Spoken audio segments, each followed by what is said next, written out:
ఈరోజు ఆంధ్ర రాష్ట్రం అవతరించిన తర్వాత ఆంధ్ర రాష్ట్ర అభివృద్ధికి ఎంతో పాటుపడినటువంటి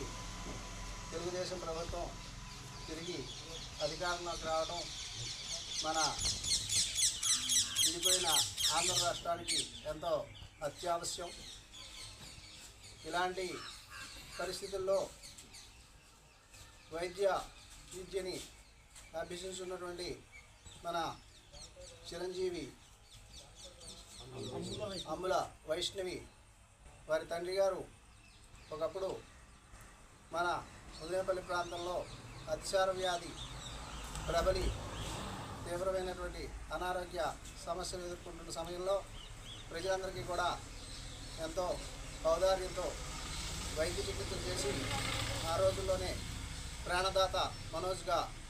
సార్థక్యం పొందారు. అదేవిధంగా చిరంజీవి వైష్ణవి కూడా ఆమె చదువు అత్యున్నత ప్రమాణాలతో పూర్తి చేసి మన గ్రామీణ ప్రజలందరికీ కూడా మంచి వైద్య సేవలు అందించాలని కోరుతూ, అదేవిధంగా డబ్బుల సంపాదనే ప్రమోద్దేశంగా వైద్య సేవలు కొనసాగే ఈ రోజుల్లో వారి తండ్రి గారి యొక్క లక్షణాలను పుణికిపుచ్చుకుని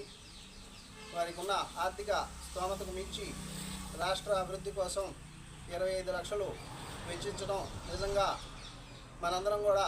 గర్వించదగ్గటువంటి విషయం. మన ఆంధ్రప్రదేశ్ ప్రజలుగా మనందరి యొక్క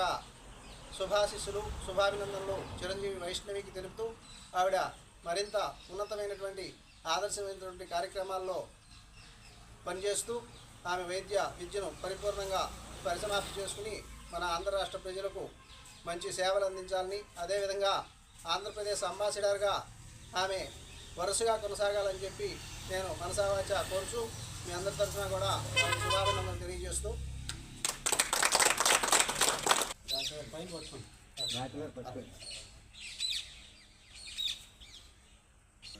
ఆంధ్ర రాష్ట్ర రాజధాని అమరావతికి 25 లక్షలు ఎకరం పొలం అమ్మి,